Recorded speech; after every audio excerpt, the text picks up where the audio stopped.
Welcome into Middle-Age Xibalba, Flooded Caves. Xibalba is a vast realm of dark, water-filled caverns beneath the forests of Mictlan. According to legend, the sun and moon pass through the cavernous realms on their daily journey to the eastern horizon. On this journey, they were guarded by the Bat People, Zots, that dwelled in the dark reaches of the Xibalban underground. But the cavernous realm was struck by a great disaster. A star fell into the ocean, and a great deluge flooded the caves of Xibalba. The Bat People drowned or fled the caves, but other inhabitants soon emerged. The Zots were replaced by refugees from the shattered Atlantis. The fallen star, or possibly the dark magic of Xibalba, changed the Atlanteans. The Atlanteans of Xibalba developed more toad-like traits, and different broods emerged. They called themselves Mooch, Toad People. Their kings, the Bacobs, mighty mages of the deluge, conquered the last Xibalban city and built a Mooch kingdom in the caves underneath the forests of Mictlan. After a while, the Mooch began to settle the forests above their caverns, and a new brood of Mooch appeared. A brittle alliance of Mooch and Zots have formed in the forests. Meanwhile, the Bacobs hunted down the remaining Zots, hiding in their dried-out caves, and forced them into servitude. Now, Xibalba is a Mooch kingdom with a small subjugated Zot population. So, a lot has been happening underneath the ground for the poor Zots. They got flooded out, unfortunately, but that made room for some new inhabitants, as we see here. These Atlantean offshoots, the Mooch, are really interesting. I quite enjoy them. Definitely my favorite incarnation of Xibalba. Does that make them good? Well, I like Agartha too, if that says anything. But I find they're pretty flavorful, and I think they're okay in Dominion 6. We've got a couple things that are pretty nice. Obviously, we have some distinct weaknesses, which we will see as we go through their lineup. For national features, we are amphibious cave dwellers with a few Zots that remain. We prefer heat scales of +1. For military, we have either amphibious infantry or flying stealthy light infantry, depending on whether we're talking about Mooch or Zots. For magic, we are strong in water, earth, death, nature. Death and nature maybe a little less. And we have a little bit of blood and air. And I believe we have like a very tiny chance to get maybe some fire. Am I remembering that right? Yeah, tiny amount. Not something worth counting on for sure. Our priests are average, although it's a slow to recruit cap only. That is priest level 2. Generally speaking, we only have priest level 1s. Would be nice if we had 2s a little easier, but we do not.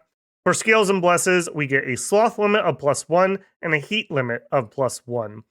Do remember that being underground does make the heat affect you less than it does above ground. So maybe it could be argued to go a little higher on the heat. For buildings, we still use primitive forts, so we build the initial level and then we upgrade it once, so we at least do get that additional commander point, but they are relatively weak. Most people in Middle Age are rocking castles, and this is distinctly weaker than that. But we do get cave forts increase gold, resources, and recruitment points by 10%. That's pretty handy. We are kind of a high attrition army for the most part, so just any little oomph we can get from that is helpful. The extra money goes into mages, rather nice. For sites, we actually have 3 sites. We have the Sacred Cenote. This is some of our Mooch things. In addition, a water gem. We have the Flooded City, which is some more of our Mooch and our Bacob. That is 2 more water and a earth. And we have the Cave of Perpetual Darkness, which is our Camazot, Great Mage, and a Death Gem. So 3 water, an earth, and a death. Decent income, actually. We have some good spenders for all of those things. Units and Sacreds. For units, we have somewhat wide amount of recruits, although some of these are kind of redundant. Let's take a look here. Starting in with our Mooch infantry, we have the Mooch Militia. This is a worse than normal, I would say, militia unit. 8 morale is pretty bad. They are very cheap, 7 gold, 3 resources, 3 recruitment points. However, a leather halberd and a stone spear that you're not even good with is not great. For our Mooch traits, we have amphibian, swamp survival, and 100 dark vision. So at least we have the advantage when fighting against surface dwellers underground, or if we could get darkness up, that we have full dark vision. But even with that, the militia is not particularly a good unit. Next, we have the Mooch Dart Thrower. Again, standard Mooch chassis here, a little higher HP, a little higher strength. Nothing too good to write home about. He's wielding a stone dagger, and he has some obsidian darts. He has 4 ammo, and he actually does have +1 precision on that. However, note he starts with 8, so he's not particularly precise with it. I actually find underground, unless you're talking about some of the heavily armored things, these can actually deal damage. Would I recruit them? Probably not. But at least you can throw some. You start with some of these in your starting army. So they're okay. It's fine. They're not particularly great. Next up, we have the Mooch Warrior. This is a leather halberd, hide shield, stone spear. Note his better training, 10 morale, 10 attack, 12 defense. Not particularly great. His claim to fame is cheapness, 10 gold, 3 resources, 9 recruitment points. If you just need to make up some numbers, here you go. He is, because of his higher strength, he at least does 14 piercing damage. Lower than that 16 I really like to see in middle age, but he's close-ish. So maybe we could do something there. Not a particularly good troop. Next, we have Mooch Warrior, but now he's wielding an obsidian club sword. Better, I would say. It is only length 1 compared to using a spear. However, we have 16 blunt or slash damage. So now we actually have a chance, if we could get a hit, to actually get through standard middle-age armor. He is still using the leather halberd and hide shield, so he's still relatively cheap. 5 resources, 10 gold, 9 recruitment points. Not an amazing troop by any stretch of the imagination, but he at least has a little bit of damage, could have some use cases. Next up, we have Mooch Warrior again. This one is moved up to bronze gear instead of leather and stone. That is pretty good. We went from, I think, 8 protection to 11. The bronze spear does a little bit more damage. We're up to 15 damage on that. Has a bronze scale halberd and a hide shield. Do note, I haven't said helmet a single time. Pretty distinct weakness is I don't think anybody down here is wearing helmets. So yeah, that is unfortunate. Now, ironically enough, most people don't like to use short bows or anything. They want crossbows. A helmet's probably not saving any of these guys from a crossbow. So you could argue that we're not paying for something of maybe dubious use. However, you still use your helmets in melee. It would be better if we had a helmet, but we don't. So that is just a distinct weakness we have to deal with. Next, we have Mooch Warrior again. This is the obsidian club sword wearing bronze. I think if I was going to get the club swords, I'm probably actually going to take the cheaper guy. 5 resources versus 11. I think it's better to have 2 guys compared to 1 when you're only really picking these guys because you need their weapon for some reason. I don't think you're going to make much of a difference going from 8 to 11 protection. Whereas I think it's better on the spear guys to take the more heavily armored one, because if you're taking spears, you're probably hoping to actually kind of hold the line for a minute, and maybe that would help you do that slightly. Next up, we have the Chalk Mooch Dart Thrower. This is a cap-only unit. This is a sacred dart thrower. He has a poisoned bronze spear. He's wearing a leather halberd, and he has some poison darts. His poison darts, he actually has better precision than normal, and the darts do still give you a precision. So he's actually vaguely accurate. Extra effect on damage is a paralyzing poison. Damage 25 fatigue. It's armor negating. Do note you actually have to do damage to get that though.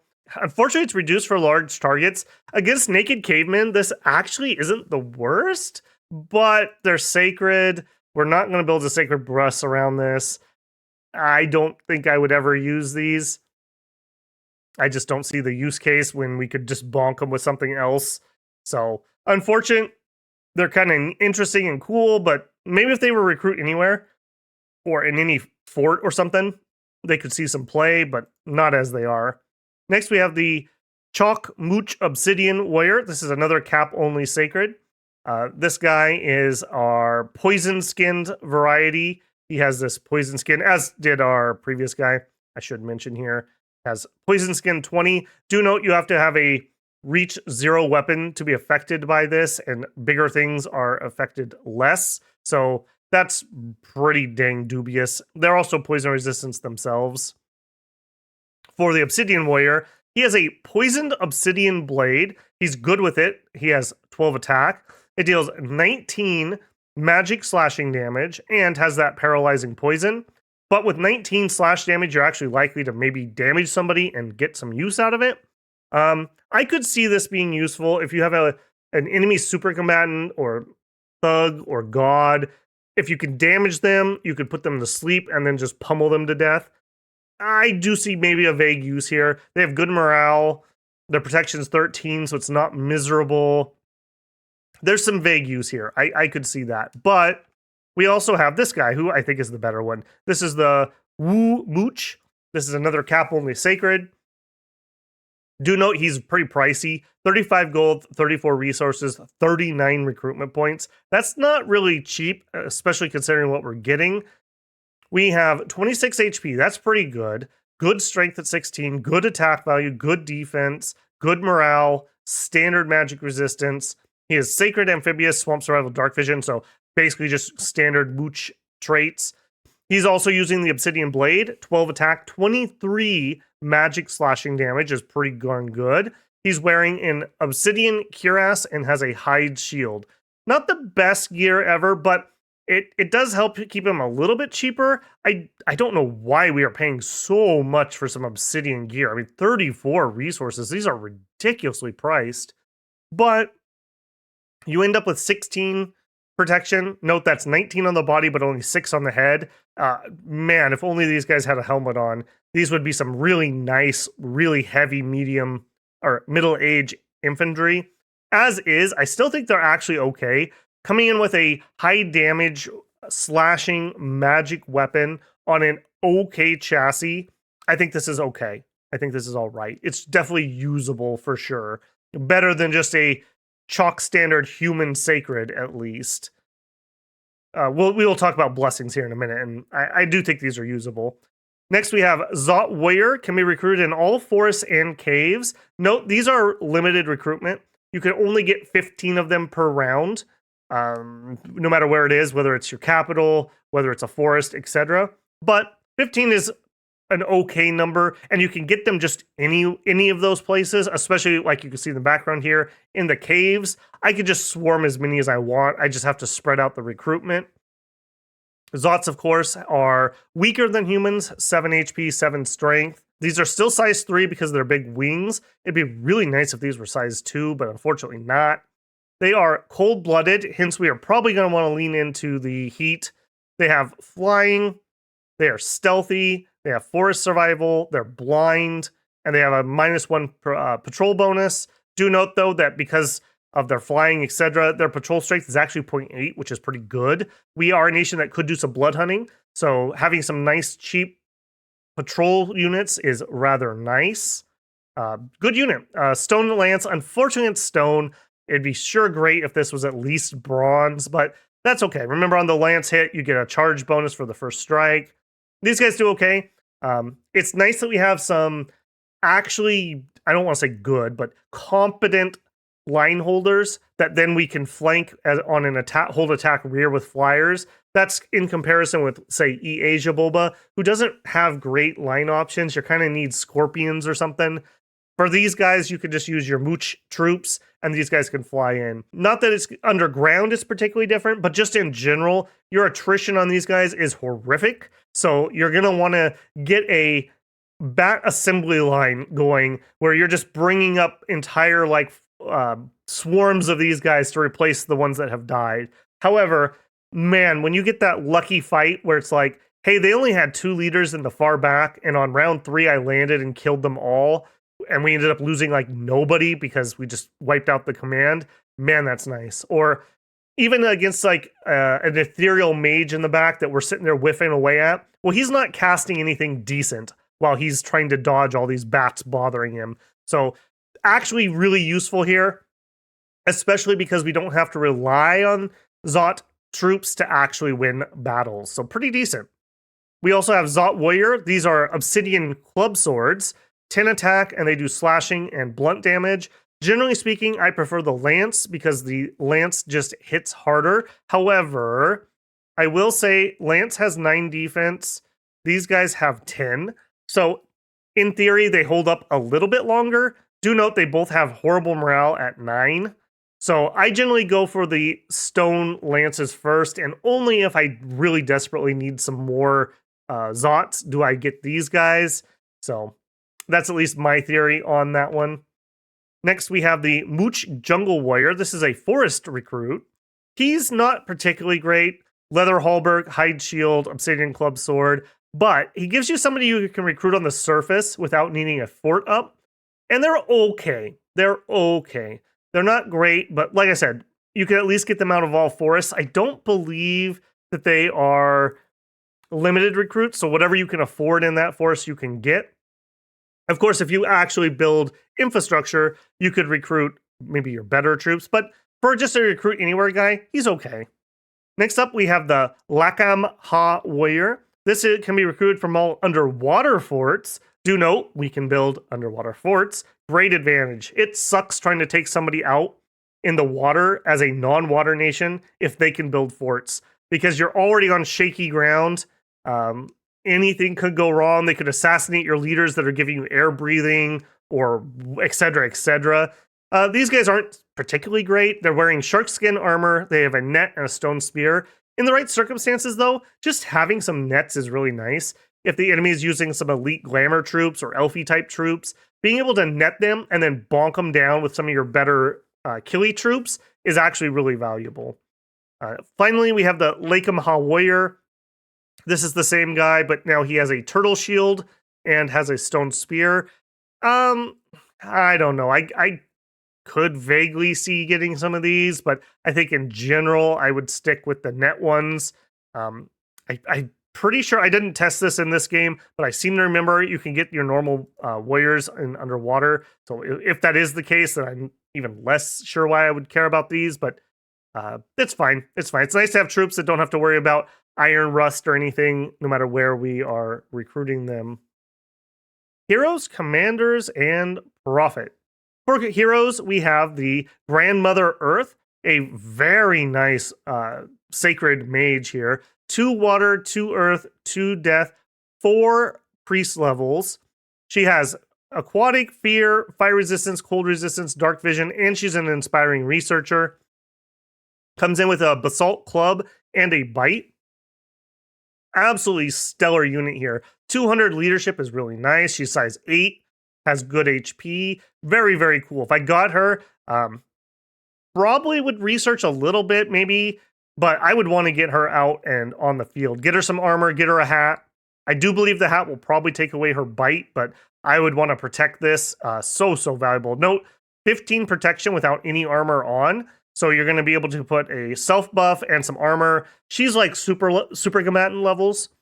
She could do like personal iron skin, temper flesh, liquid body, quickness, whatever else you want there. Have to bless herself. She has 4 priest levels, so she can do fanaticism. We don't have particularly bad morale in our troops. They're all like 10-ish. Our sacreds have 14, but it's just nice to just be able to battlefield wide, just take care of it. Second, we have Redface, one of the best assassins in the game, I think. He has Water 2, Earth 2, Death 1, Priest level 2. He is sacred. He's an amphibian. He's got 15 poison resist. He's stealthy 65. Swamp survival, dark vision, only 50 for some weird reason, not the full 100 that most of them have. So he has a little bit of penalty fighting underground. Assassin level 5. That is, to my knowledge, the highest assassin goes. And the higher your chances of assassination, or your higher your assassination level, the less chance that there's going to be guards present. So very, very nice. Very, very nice there. And it increases the chance that guards are asleep or surprised. Again, just really, really good. Comes in with also Poison Skin 20. Less relevant, although maybe some naked mages that don't have a weapon might try to punch him, in which case they will just poison themselves and die. Hilarious. He has a Poisoned Obsidian Blade, which he's very good with. He also has some poison darts. Generally speaking, I don't think I would stand back and throw poison darts. I think he's kind of a rumbler tumbler, wants to get into melee and beat up mages. He has an Obsidian Cuirass and a Hide Shield. I would strongly consider just throwing like a piece of black plate and maybe giving him a black kite shield just to really pump up his protection. He only has, a black plate helm. He only has 11 protection on the head. With the helmet, that'll solidly take you up into like the 20s. And the better shield is just nice. A hide shield is pretty weak sauce, but very, very cool. I really like this guy. You're probably going to take a bless for your big Womooch Sacreds, and so he will probably benefit from whatever you get on them. So pretty darn nice there. For commanders, we have a pretty wide line here. Again, a little bit of redundancy, but not too bad. First up, we have the Mooch Ajaw. This can be recruited in both land and underwater forts. This is our basic leader. A bit on the pricey side, 160 gold, 34 resources, 1 recruitment point.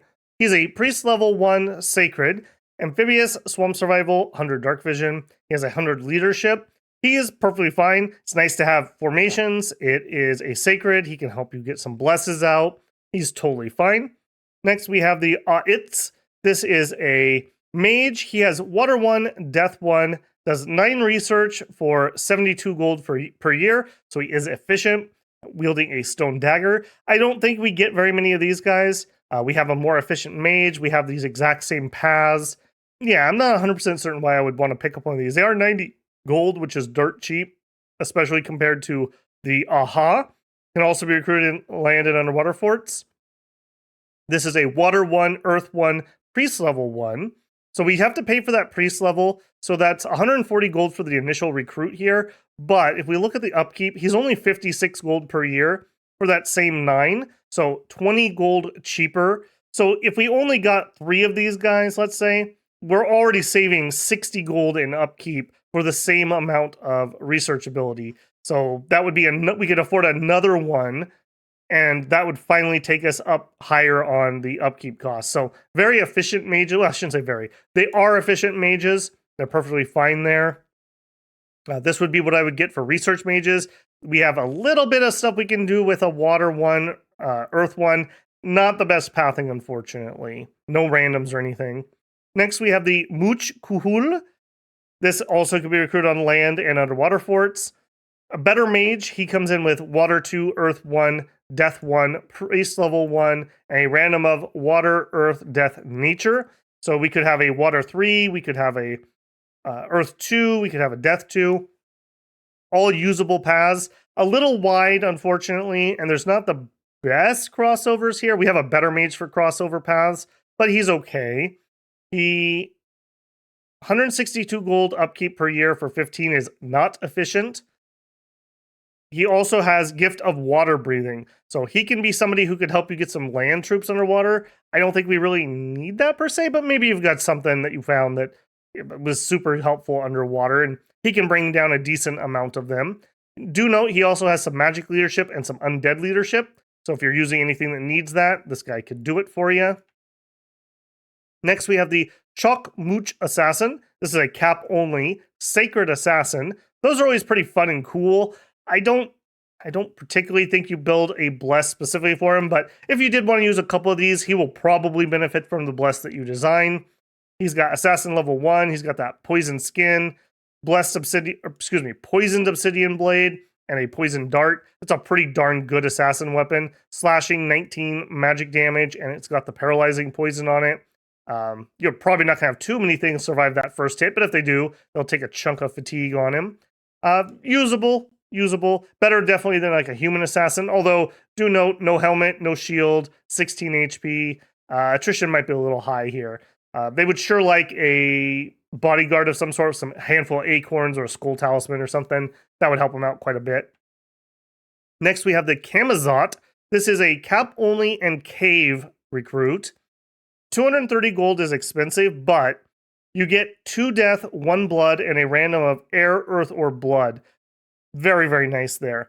They have the Zot traits, so he's cold-blooded, flying, stealthy, forest survival, blind, has Blood Searcher 1, and is a bad patrol bonus. So you have Blood Search 2 or maybe even 3. 3 is my favorite to use if I can get there. Very nice. We can hop into Sabbath and do some big death stuff. So Hordes of Skeletons is on the table. Maybe Rigor Mortis if you wanted to. You could do Darkness. We would benefit quite a lot from Darkness. And we can ensure that we can do that, even if it is rather expensive going via Sabbath. You would probably, let's see, if you got a staff on him, yeah, you'd still need a couple guys in that Sabbath to get there, but very doable for sure. And the fact that we can get them all over the caves is rather nice. Next up, we have the Macabre. This is a cap only, slow to recruit mage, 635 gold. Very expensive. But you get Water 3, Earth 2, Death 1, Priest level 2, and a random of Water, Earth, Death, Nature. Especially getting the Water takes you up to Water 4. You could throw on a Robe of the Sea to go up to Water 5. Now you're doing globals. You could do big water spells, Quickness, Liquid Body, etc. If you get that Nature in here, you could have a Thistle Mace, and you could do Bone Melter, another really good spell. You could kill entire squares of units with every single cast. Pretty nice there. Good leadership at 150. It's 254 gold per year, though. That's a lot of upkeep. That's like 4 of our research mages just for one of these. So you're not going to want to be swimming in these guys, no pun intended. You're going to want a few of them to do things in combat. You could roll into an Earth 3, and then you could put on boots for an Earth 4. That's pretty darn close to globals if you wanted to do it that way. Death a little less, I suppose. Spell-wise, we could do Rust Mist. None of our guys use iron, so that would be a really nice one just to pummel the enemy with, especially if you're doing grindy combat. Getting that out onto the enemy will help your guys have a little bit of an advantage there. He does come in with some cold resist, water breathing 120. He also has a resource bonus.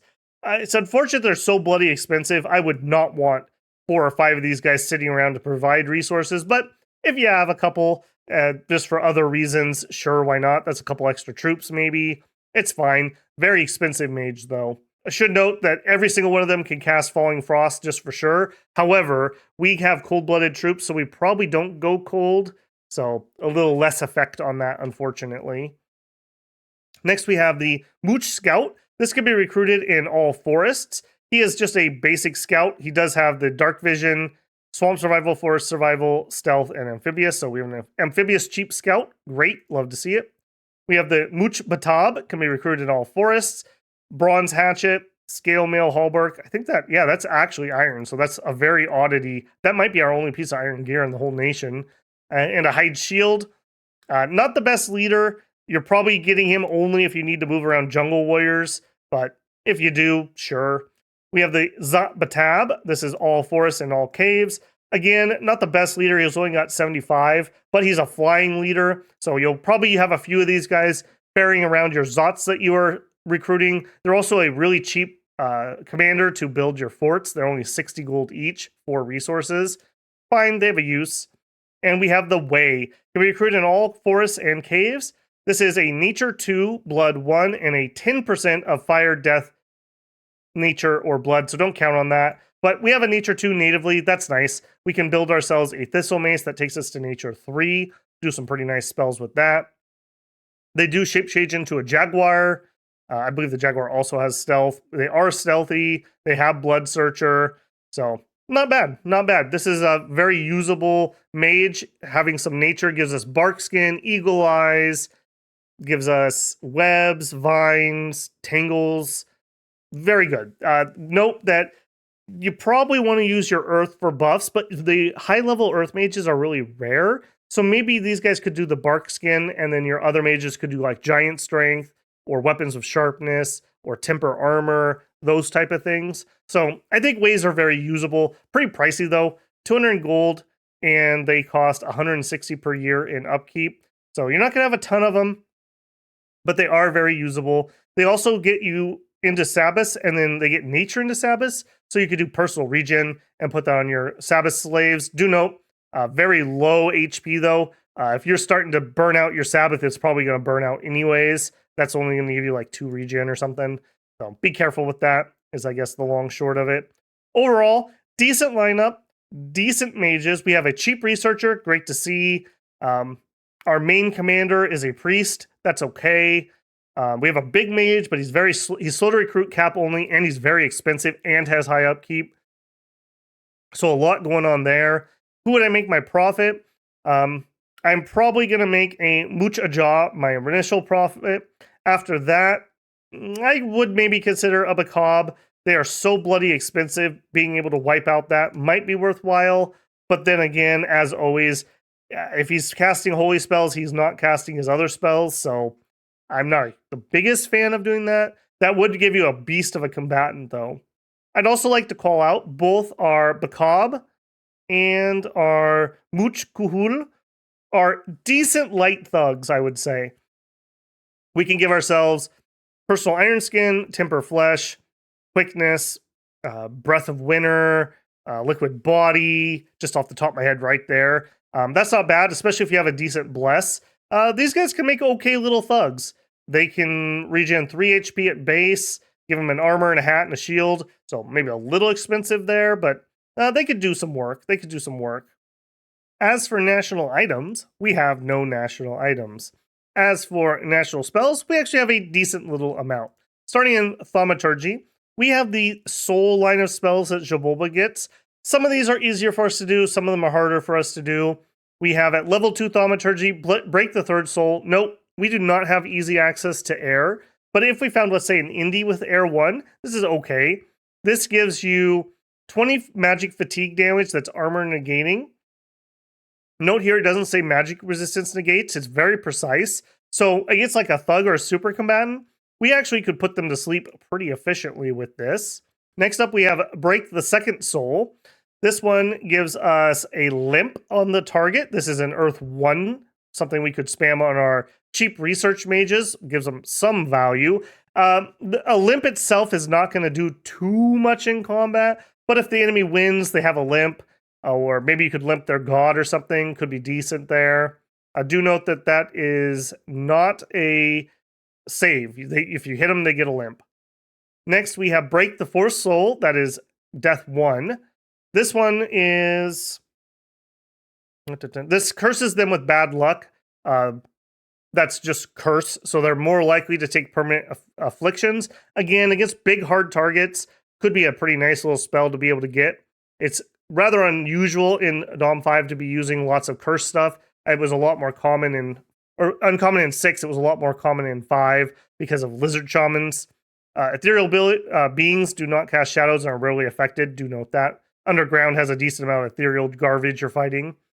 At Thaumaturgy 3, we have Gift of the Third Soul. This one gives Reinvigoration 2 to one person. Very nice. Big fighty things. Great little buff to be able to do on a cheap mage, perhaps. We have Gift of the Second Soul. This one gives blunt resistance. And note, it's area effect one person.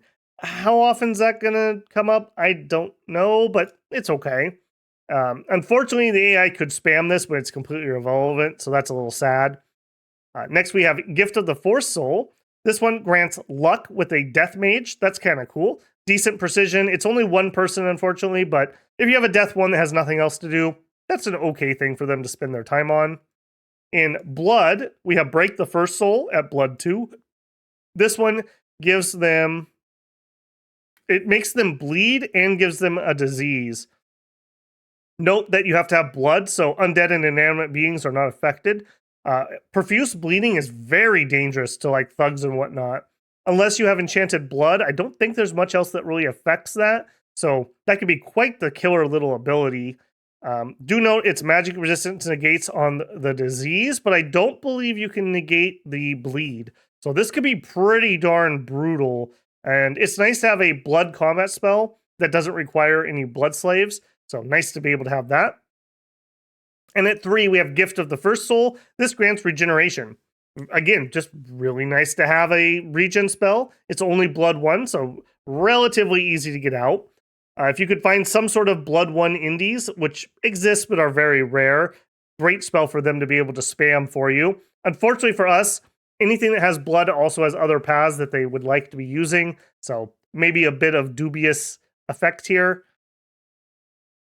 Next up in Conjuration, we have Summon Jaguar Toads, we have Summon Jade Serpents, and we have Summon Monster Toads. Now, none of these are particularly mage turn efficient, but they're not terrible on gym efficiency. So Jaguar Toads, for 2 gyms, you get 3 For Jade Serpents, for 3 gems, you get 2.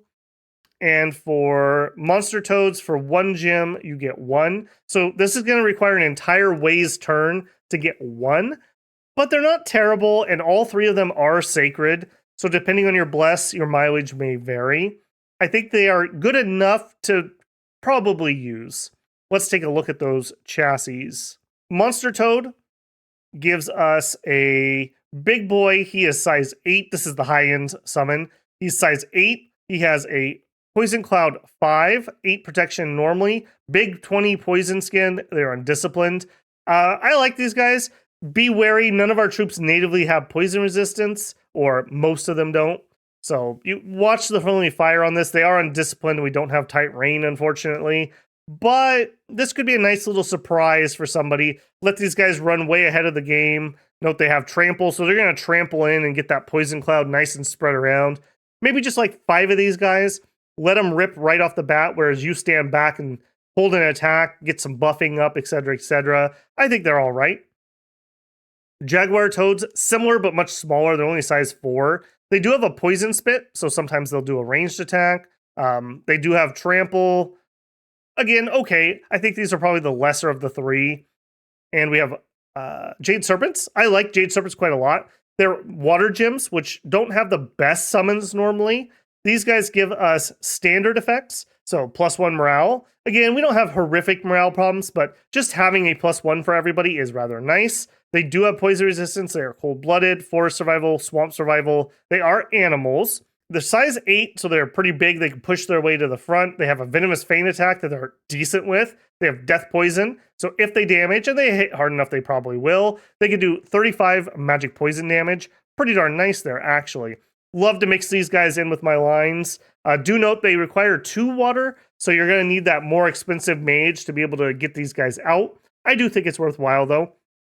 At only, 3 gems each, we start with 3 gem income, so you could just have 1 guy permanently on Jade Serpent, even if you found no other water gems. I think those are all right. We have 2 more spells. These ones are a little more complicated. At Conjuration 7, we have Summon Balam, and at 8, we have Summon Chalk. These are hard for us to cast. Summon Balam is 4 nature. We don't have anything close to that. I believe our highest is nature 2, so you're looking at a Thistle Mace and an Empower to do it. If you did, for 60 nature gems, you get decent mages. At 8, we get Summon Chalk. This is a very hard one for us. We have a very low chance to get Air 1 guys. So unless your Pretender is going to be able to do this, it's unlikely. They are 75 Air gems. But again, you get some pretty potent mages. Let's take a look at those chassis. The Balams and the Chalk both have 1 for each cardinal direction. Just in general, we have Air 2, Nature 4, Blood 2, Priest 3. Water 2, Nature 4, Blood 2, Priest 3. Fire 2, Nature 4, Blood 2, Priest 3. Death 2, Nature 4. So, as you can see, really nice chassis. I mean, having somebody that can come in with Nature 4 means you could do big bark skin. That's actually really helpful. We can shapeshift. I believe that's into a humanoid chassis, if I remember right. They're totally fine. Very usable. They are nature gems, which we do have other uses for, but I think these are the better use of them. So something to consider. And then we have the Chalk. These guys are really interesting. I believe these auto summon storms. Chalk of the North brings thunder and icy rain to the enemies of the Lord. I'm pretty sure these guys auto cast storm. They have storm immunity, which would make sense.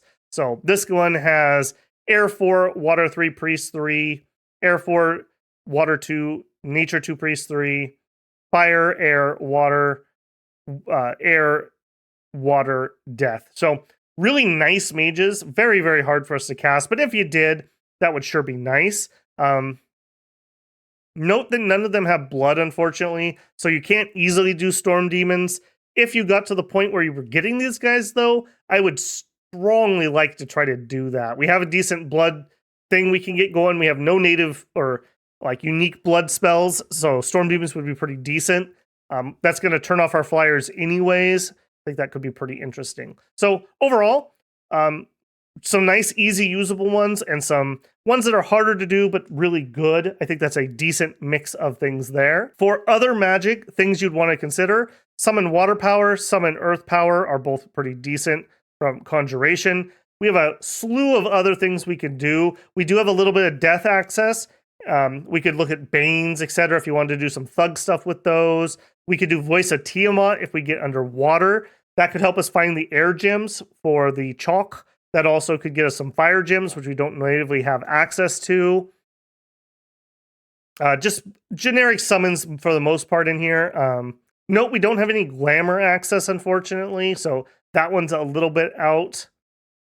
Going over to alteration, of course, all the buffs that we generally look at, bark skin and the earth protection buffs being particularly of interest here, but also quickness. We have good water access, so if we look here in water, something like quickening, area effect 9+ quickness, and we can easily cast that if we went that high. Crawl, another interesting spell. I've never actually used this. I always look at it. Air effect 6+, and it gives 50% slow, -2 attack, -2 defense. That's really damaging. That really sucks for enemies to get hit by that.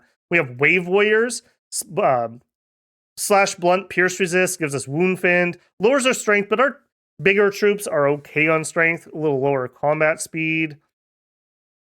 Frozen Heart, of course, that gives our Water 1 mages something they can do. Bone Melter, I mentioned this as a little aspirational. You need a Thistle Mace on a nature random, but it's a nice spell. Does 999 damage for a cheap 20 fatigue. Good precise area of effect spell. Fire resistance, of course, could be good. Lots and lots of good spells in there. In evocation, we're mostly going to be looking at death or water or earth for the most part here. Rust Mist is another one. We're guaranteed to be able to cast this, and just nice to corrode out enemy equipment since we are kind of badly equipped. This will help even out the playing field in that regard. Rain, if you're fighting people using fire or Abyssians or heat auras, would be rather nice there. The Shadow Bolt is castable by our Kamazots just out of the box, and we can Sabbath up to bigger death if we so want to. Blade Wind, we're not going to have a ton of Earth 3s, and we probably don't want them casting that, but they will if they go off script, let me tell you. Earthquake is vaguely doable for us. I don't think we want to be Earthquaking. I don't think we're really a setup for that, but it might be a decent surprise for somebody. We can Shadow Blast with our Zots. It would be really nasty to go into a fight and the enemy does like, I don't know, let's say Horde of Skeletons, Shadow Blast is their first 3 rounds of scripts with 5 or 10 Kamazots. That is pretty darn gross. That's a lot of damage. Going even higher, I don't really think this is the line for us particularly. Cleansing Water, if you do have to go up against one of the Death Nations, we are really good at that, and that is a devastating anti-undead spell. In Construction, we actually have some okay thugging, especially if you take a Bless that kind of supports it. So Construction is pretty good for us. We would also like Water Boosters, Nature Boosters, Earth Boosters, Blood Boosters, and Sanguine Dousing Rods. Temp Gems, we have lots of gem spells that we could cast, so plenty of things there. We could do some Homunculi for research. We could do Skull Mentors. That wouldn't be a horrible way to spend some of our death. I think that's pretty decent. Also, I didn't mention in Alteration, Darkness. Hard for us to do. We'd have to Sabbath pretty heavily. We would have to have a Kamazot with either a Skull Staff and 2 or 4 Kamazot supports, but that gives you Darkness, which everything we have has Dark Vision. So pretty darn nice. Battle Darkness -6 is pretty darn painful. Pretty dang painful. We also have Blood and Death, so we could like get Darkness Fiends or other things that have dark power, and those are very, very powerful once you get Darkness up. Could be a nice little surprise, although I think you should probably expect, if the game goes on long enough, to look at that. Also, another weird one in Enchantment, or in Evocation that you don't see much, we actually have not an easy path to do it, but we could get to Stygian Reigns. This gives invulnerability 15 to the entire battlefield, and our sacreds are equipped with magic weapons. So if you had an army with a lot of sacreds, this would make your sacreds incredibly tough if the enemy also doesn't have magic weapons.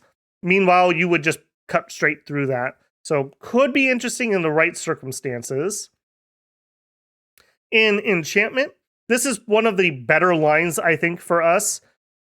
We have Strength of Giants is a great line.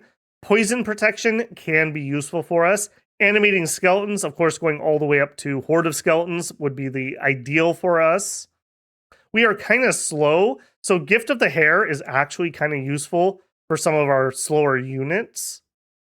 Clayman is something that we can do if you wanted to spend your water gems a different way. I don't love Clayman. They have regeneration and they don't route, so that is something. You do get 10 plus of them. So if you were doing it on a, let's say, a water 4, earth 1, you would get 13 of them for 7 gems. I don't know if I prefer that over the Sacred Serpents, but it's an option at least. Bigger giant strength, of course. Skeletons, revenants. Revenants could be another way to get some free researchers. They don't have any upkeep, but we have okay efficiency on our researchers. Regeneration, hard for us to do, but we can get up high enough to do that. Earth Shatter Hammers. We do have units that have blunt and slash weapons. A decent amount of them. Could be rather nice. You can stun people with this. I've never had too much luck with it. I always get it when it's like too late, but I could see that being useful, especially early on. It's pretty castable by us. Twiceborn could be nice for our Camazots, or if you luck into a Death 2 or put a Skull Staff on one of our Bacobs, Twiceborning them would be really nice. Poison Ward again. Haste is another one here. Going up to 5. 5 is a big break point for us. Friendly Currents helps us fight underwater quite a bit. We would really like that, especially if you're fighting a real water nation. That's going to be a lot better underwater than you will be. Quagmire, another spell that you don't see very often. We can natively get water 4s. All units without swamp survival, which most of our units that are not Zots, I think all that are not Zots have it. They get -1 attack, -1 defense, +2 encumbrance, -2 combat speed. So if you combine this with darkness and they couldn't negate either one, they would have -7 attack. That turns our toads into elf toads. That is very good. That is really good. And we can easily cast this. This is not a big sweat for us. We also get Horde of Skeletons at 5, something that all of our Camazots can do quite easily. Pale Riders, we don't have any cavalry. This would be a nice second wave. So some Zots jump into the back. By the time they die off, your Pale Riders might arrive in the back. Could be really, really nice there. So that's 3 spells. Big Strength of Giants. For our regular toads, they would really appreciate the strength. Our bigger boys don't really need it, but for the regular mooch that are only dealing between 14 and 16 damage, this would be a big, big damage boost for them and help them fight against that heavy armor of the age. And it's a nice big spell. So we would need a Earth 2 guy, and then he could Earth Power into it. So not too big of a sweat to do. Weapons of Sharpness, Slash or Piercing. So we do have Piercing on our spears. We have Slash on other things. Deal AP damage. Now note, this is the same damage that crossbows deal. So you would half their protection and then do your normal weapon. So if you are a piercing weapon, you'd get 15% from there. If you're a slashing weapon, you would increase the damage dealt after protection by 25%. And since you're negating half of their protection with this AP, that's a lot of damage for either one of those. Quite nice there. Group regeneration, we could Sabbath into that. Could be something vaguely interesting, although I don't know how much of that we're going to be able to get out. Going up to 6 gets us Hidden in Sand. This is something we can actually get. Hidden Underneath, ditto, and Hidden in Snow. All 3 of those are spells we can do. They bring you in undead that have leaders and mages. You get more in Turmoil and more in Magic or Fortune. If you had the extra gems, think about it. Underground has a lot of earth gems, so this isn't as bad as it normally sounds. And we have a high water income if we wanted to go this route. Could be useful there. Beyond those, Rigor Mortis. We could do a Rigor Mortis play, especially if we're hitting them already with, let's say, Quagmire. We could do... I don't think we want to do Grip of Winter because that's going to hurt us a lot. But maybe we do Grip of Winter, Quagmire, Rigor Mortis, and we spam out a bunch of skeletons at the beginning of that before we pass out. Could be something. 6 also has Foul Vapors. Not an easy one for us to do. You are probably looking at empowering a Way. So he's going to have 2 nature and a blood in water. And then a Thistle Mace takes you to 3. And then let's say you hop in a small Sabbath, takes you up to 4. And then you cast it. Although, if you're at 3 nature, you can do it. You can cast 1 to increase your nature. And then 2 gems. Since we have 3, we can spend 3 gems to do Foul Vapors. This is very good, especially if you can get some poison resistance out. Or maybe you just accept that some of your Kamazots are going to die. You spam out a bunch of hordes of skeletons and then put some Foul Vapors up behind them. We also can do like poison resist buffs. Again, not easily, but I think this is an okay one and it's achievable. It would be I think a surprise for most people to have that come out. So could be pretty interesting. Because we have Sabbaths in nature, we also could do relief. Armor negating, fatigue reduction roll. Very nice just to have some extra there. In Thaumaturgy, of course, we've got all those national spells, which are pretty darn nice. In addition to that, Frighten and Fear spells are doable by us. Decay is doable by us. What's the next really good one? Sailor's Death is doable. This is a pretty nasty spell. 14 plus magic damage. It's armor negating. It is magic resisted, but Arbacobs could pretty easily do this. And Area of Effect is 1. It's not terrible. Not terrible. Easier to cast that than it is to do something like Bone Melter. And depending on your target, might be a little easier. Panic, another fear effect we could do. Gnome Lore, if we want to get the really high Earth searches. Ferocity could be something of interest. We do have some animals that we summon. So Rage of the Cornered Rat. This would be great on those monster toads. Enrage them and let them run on in there to trample, and you don't have to worry about them routing and trampling your way through you and poisoning your own troops. That could be pretty handy. Charm Animals, doable by us. Pack Ferocities, doable by us. Ravenous Swarm. This is nasty, nasty, nasty against undead things. It's 7 armor negating holy damage each round, and if they die, it spreads to a new undead. So this is brutal. This is brutal. Hard for us to do. We would have to either Sabbath up or have a Thistle Mace, but very spammable. If you need it, you would be very happy that you have it. You also could do Control Undead, another option for fighting those off. So not the worst nation for fighting Asphodel or Urmor.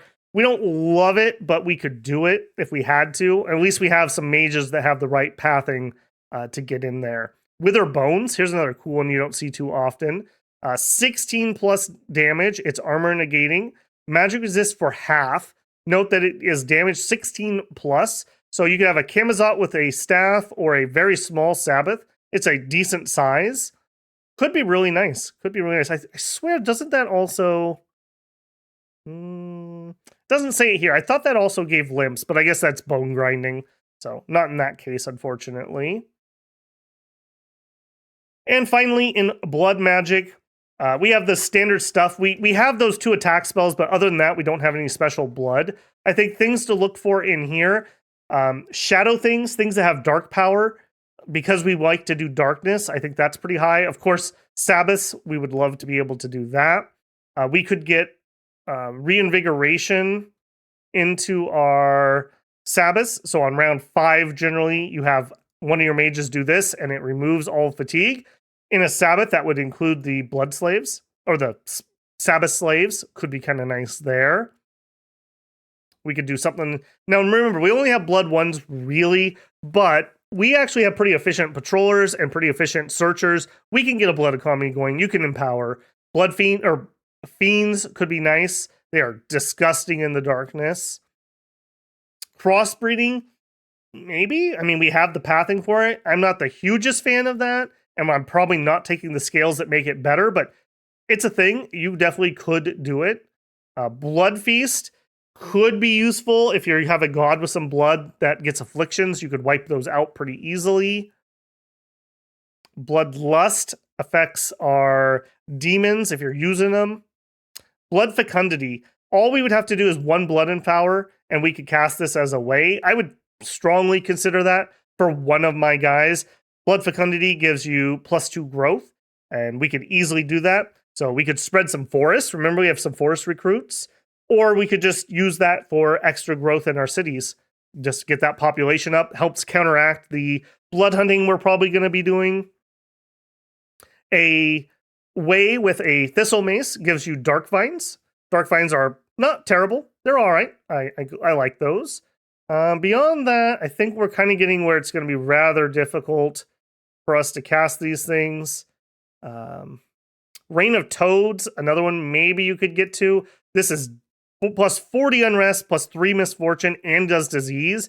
So you get a guy that can do this, and you just spam it on the enemy research castles, and you're going to disease up those mages and get the unrest so high they can't recruit. Quite nice there. Extra misfortune, another one. The other one I wanted. Where's my blood rain? I'm blinking on that. But blood rain's another option. We do have other ways here we are that we can get fear. Again, it's not too hard to cast that, and continuously hits all enemies with Frighten 1, up to -5 morale. That is devastating. That is absolutely devastating for things. So we actually have some decent blood options, even though we don't have any particular specific blood summons as a nation. So overall, quite a fun nation with some decent options that you don't get to use on every nation. So some fun magic to be had there for sure. Okay, let's bring all of that together. Middle-aged Xibalba is a nation primarily comprised of the mooches rather than zots. We have some pretty decent mages that are relatively spammable as long as you can get forests and or caves. We have the Ways, we have the Kamazots, we have the Mooch Cahuls, all of which are competent mages. We have some big boys in the Bacabs that can do some quite decent battlefield magic for us. We have some usable Sacreds. We have some mediocre but usable troops. We have a little bit of finesse where we can do our hold and attack rear with some lances. That's kind of nice. We have some special recruits from other areas, so we can increase our numbers, which is great because we're going to be kind of a high attrition. We're not super duper equipped well for middle age. We have a decent chance of starting in the cave liver, as you see here. And in this one, I actually got pretty decent cave exits. Although, note, they are all literally in the same area as usual. Very sad that those are not spread out properly. Illwinter, please change that. Make the cave entrances spread out decently. I beg you. Beyond that, I think we want to dominate the cave layer, but we also want to get underwater if we can. So if you can get above ground, even if you're going to struggle staying on land, maybe you could get somebody into the water, and then you can have kind of a two-front war later on, where you have units coming out of the ocean and units coming up from the ground. Can be a kind of a double whammy. That also means that we're a nation that actually can do underwater thrones and cave thrones equally easily. So that's kind of nice. You can go for those thrones that other people might struggle a little bit to reach or to effectively fight at. So we have a wide target of thrones that are available. We have our sacreds also just really like any kind of throne buff you can get. In this game, I got some pretty interesting ones. Fire resistance, reinvigoration. Oh my gosh, where are you at? Precision. We do have a ranged guy. We also have ranged assassins that could use that. I mean, it's something. Poison resistance. I actually got this throne this game, so very much interested in going foul vapors on this run. fire resistance again, cold resistance. So any of those really work quite well for our sacreds. I mean, everyone likes them, but ours, I think, can definitely take those bonuses quite well. They're just a good stat stick sacred. For pretenders, we have an okay smattering, a little bit limited, unfortunately. For Dom 1s, we have a lot of the usual suspects here. We also have a Great Camazot. This is a Death 1, Blood 1. 110, not the worst price for that if you were going to use those pathings. We have the Serpent King. I like him because he's very cheap. He's only 90 points. And he shapeshifts into a Danger Noodle Snake, which just has a little bit more HP, etc. So nice if you're going to be in combat. Better than a human chassis with human HP for that. And the discount is appreciated. Great Sage, Crone, Freak Lord. I could see Freak Lord. We could do some adept crossbreeding. Could be something, maybe. Not too interested in those. Going up to Dom 2, we have the Worm, a decent amphibious expander. We have the Ghost King, and ours is a Ghost Atlantean King. I don't like his price at 210. I don't think I would use him. We have the Hunbalam. He's okay. He actually can expand if you take the right bless for him. It's a little touch and go. You're probably going to want like hard skin and regen or something. He does come in with some extra jaguars. It's a maybe. Demon Macaw, maybe you want to get some astral in on this nation and some fire. That could bring open some other aspects that we don't normally have. We have the Bolan Tiku. Unfortunately, again, just too overpriced. Yeah, he's just not really a super combatant. He has invulnerability 15, but that's not enough to do expansion. 2d6, or excuse me, 3d6 long dead. Again, just not enough to really expand with. Maybe if you were setting yourself up to summon in Vampire Lords, this guy could work. He has Blood Searcher 2. He has reanimation bonus. So in the early game, maybe he does some reanimation, and then he switches to Blood Searching, and then he summons in Vampire Lords, maybe. But for 210 points, I think a Great Camazot would be better off. Earth Serpent is usable. Draco Lich, usable. Not too in love with most of those. Going up to Dom 3, we have kind of the, what would I call these?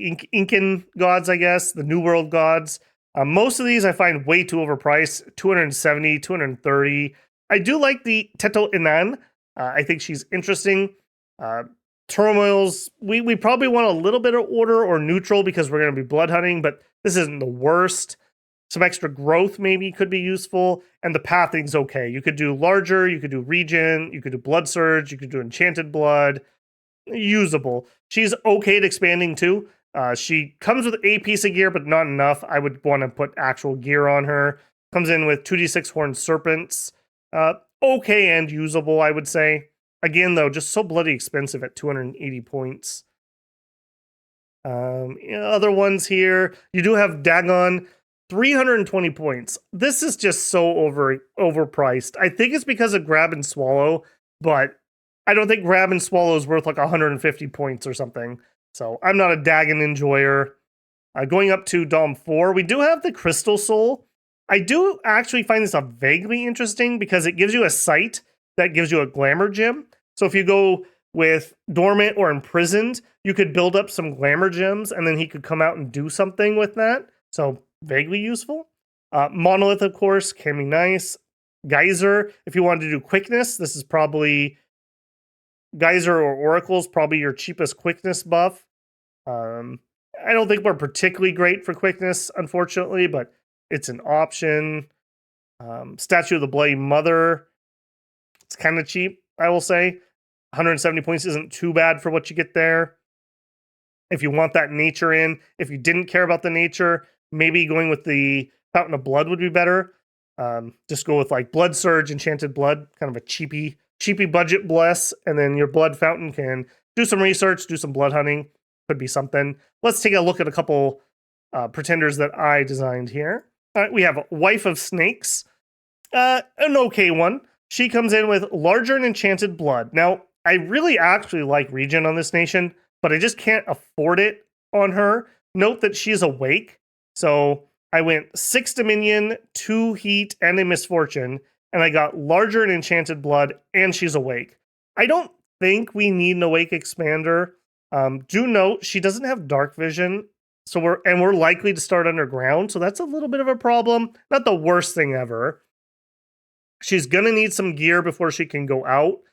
Pathing-wise, Deep Blood, Earthwell, Riches from Beneath, Great Oak. So we have some options there.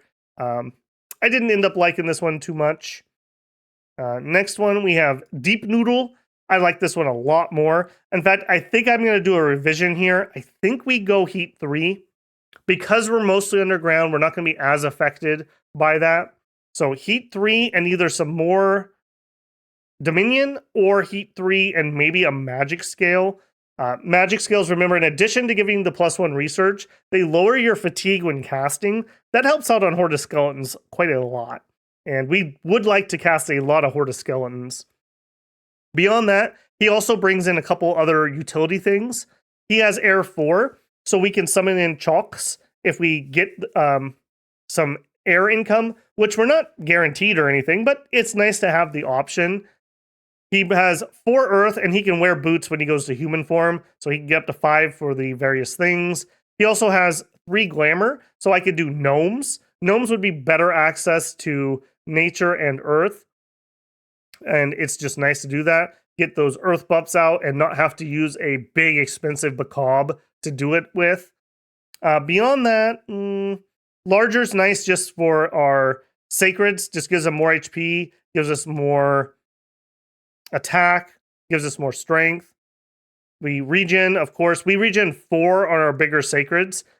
Between Larger and that, they are pretty tanky Sacreds that do have a big killy magic weapon. So that's okay. It was all right.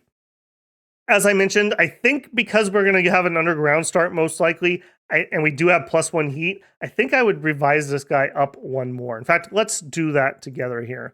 So Middle Ages, we want to be Xibalba. We want to take a look at the Serpent King, and we are 4, 4, 7, 3, 1, I believe is it. So we are larger. We have regeneration. Yep, exactly 0 points there. By the way, the 1 fire could totally be moved. I had that on the off chance I went out site searching. Maybe I could luck into that. There's a strong argument to be made. Maybe you go Blood 1 and he can enter into Sabbaths and do buffs for your Sabbath people. Or that's probably where I would put it. Water also is a really good self if you're going to have him try to fight. I'm not, so I'm going to go with the fire. So if we went Fire 3, I do find that Dormant's fine. You get larger at the beginning, and that's okay. And then we come into the regen, and that's just worth so many points. Oh, and I can already see we're so close. I had 4 or 5 on the last guy. That would still give me 3 scales. We could do... We do want some kind of expensive thing, so it kind of makes me want to do this. I just don't know if we can afford it. We could do 2 scales left. I'm thinking 1 here, and maybe we grab 1 order to help with the blood hunting, or we do 1 growth just to help again with the blood hunting. I'm not sure we need the production. It would really suck if I couldn't get all my sacreds out, but my mages for the most part are not very resource intensive. Only the sacred is really resource intensive. We're not taking misfortune, so we don't have to worry about that. The order would be nice for just blood hunting purposes. I mean, maybe we go with Magic 2. Give ourselves some extra research. Make that Horde of Skeleton spam even cheaper. I could see that. I don't know. I think I would play with this, and I do think that in this case, Heat 3 is probably the way to go because we're probably underground or underwater, both of which either are unaffected or less affected by the heat scales. Let me know what you would do for scales on this guy. I do like the idea of this. That gets us a Sacred Mage and 5 Sacred still. We drop that. We could go up to 7. I don't think we can afford 7 necessarily, though. So that would be rather difficult. And that also leaves me with 13 points, so I could get that blood there too. I don't think I could afford this to be 16. Yeah, 16 points for that next click. Yeah, we'll do this. Jingo the snake. There you go. So view created. Okay, so those are my thoughts on middle-age Xibalba. My favorite Xibalba, actually. I like Xibalba okay, but I just like this one. I like the toads. I'm a frog fan. I think they have decent mages. They're pretty interesting. Usable sacreds, a sacred assassin. All those things are just cool and fun to play with, in my opinion. So, a nation I quite enjoyed. Let me know what you think on their blessing, especially. I think there are other ways you could go for sure. I don't know if you want to Hell Bless because they're just not that good and they're single attack guys. You could go Assassin Bless. That could be a thing, I suppose. I think you also could go heavier into scales with an eye on perhaps a Mage Bless. But remember, Camazotz and Ways are not sacred, so maybe that's a little iffy there. All right, if you enjoyed this one, don't forget to leave a like on the video. Always appreciated and helps YouTube know to try to send it out to new folks. If you're not a subscriber, hopefully this is the video that has earned your subscription. I'd love for you to come in and comment, share your knowledge with us, come in and join us on a live stream and hang out. Always fun there. And if you want to go above and beyond, you can always leave a super thanks on this video, join a stream and do some super chatting. I read those all out. We have fun on stream doing that. Or perhaps become a member of the channel. As a member of the channel, you get early access to videos such as this, usually a week in advance. In addition, you get early access to other projects that I work on from time to time. So very appreciated for all support, whether it's leaving a nice comment, helping out on a strategy, teaching us something new, supporting the channel financially, all very appreciated. All right, builders, get out there and flood some caverns, and let's toad it up on stream this week. Babble out.